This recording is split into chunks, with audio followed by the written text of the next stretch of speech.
நவீன மக்கள் எதிர்காலத்தை பற்றி பயப்படுகிறார்கள். பொருளாதாரம், வேலைகள், ஆரோக்கியம் எல்லாமே நிச்சயமற்றதாக தோன்றுகிறது.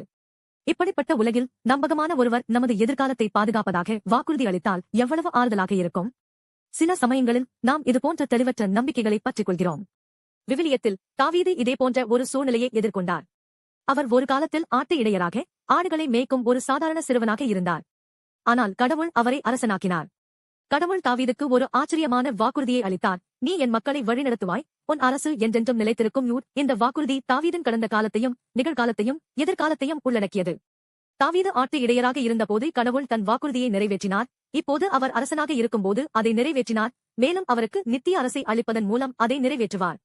கடவுளின் வார்த்தையை நம்புவது தன் வாழ்க்கையை புதுப்பித்ததை தாவீது உணர்ந்தார். இந்த வாக்குறுதி தாவீதுக்கு மட்டும் உரியதல்ல, கடவுளுக்கு ஒரு பெரிய திட்டம் இருந்தது. விவிலியம் இந்த வாக்குறுதி இயேசு கிறிஸ்து மூலம் நிறைவேறியதாக கூறுகிறது. இயேசு கடவுளின் குமாரன், பூமிக்கு வந்தார், சிலுவையில் மரித்தார், மீண்டும் உயிர்த்தெழுந்தார். அவர் அரசர்களின் அரசரானார், கடவுளின் அரசை ஸ்தாபித்தார். இந்த வாக்குறுதி கடவுள் நீண்ட காலத்திற்கு முன்பு ஆபிரகாமுக்கு அளித்த ஒரு வாக்குறுதியுடன் தொடர்புடையது. உன் மூலம் எல்லா தேசங்களும் ஆசீர்வதிக்கப்படும். இயேசுவின் தியாகம் அந்த வாக்குறுதியை நிறைவேற்றியது. அவர் நம்மை கடவுளின் மக்களாக்கினார், மேலும் அவர் ஆளும் நித்திய அரசுக்கு வழியை திறந்தார். விவிலியத்தில் மக்கள் என்ற வார்த்தை தனிநபர்களை மட்டும் குறிக்கவில்லை.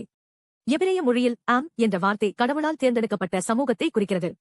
இஸ்ரவேலர்கள் கடவுளின் வாக்குறுதியை பெற்ற மக்களாக இருந்தனர். இயேசு மூலம் இந்த வாக்குறுதி எல்லா தேசங்களையும் எல்லா மக்களையும் உள்ளடக்கியவாறு விரிவடைந்தது.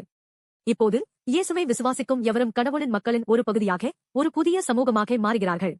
இந்த வாக்குறுதி நமது தனிப்பட்ட வாழ்க்கையை மட்டுமல்ல, நமது சமூகங்களையும் ஆன்மீக வாழ்க்கையையும் புலப்படும் தேவைகளையும் உள்ளடக்கியது. கடவுளின் திட்டத்தில் நமது வாழ்க்கைக்கு ஒரு சிறப்பு அர்த்தம் உள்ளது. இன்று நாம் ஒரு நிச்சயமற்ற எதிர்காலத்தை எதிர்கொள்கிறோம். வேலை இழப்பு, உடல்நல பிரச்சனைகள் அல்லது குடும்ப பிரச்சனைகள் குறித்து நாம் கவலைப்படுகிறோம். ஆனால் கடவுளின் வாக்குறுதி நமக்கு உறுதியை அளிக்கிறது. உதாரணமாக, உங்கள் வேலை நிலையற்றதாக தோன்றினாலும் நீங்கள் ஜெபித்து கடவுளின் வழிகாட்டுதலில் நம்பிக்கை வைக்கலாம். குடும்ப பிரச்சனைகள் எழும்போது கூட கடவுளின் வாக்குறுதியை பற்றிக் கொண்டு முன்னேறலாம்.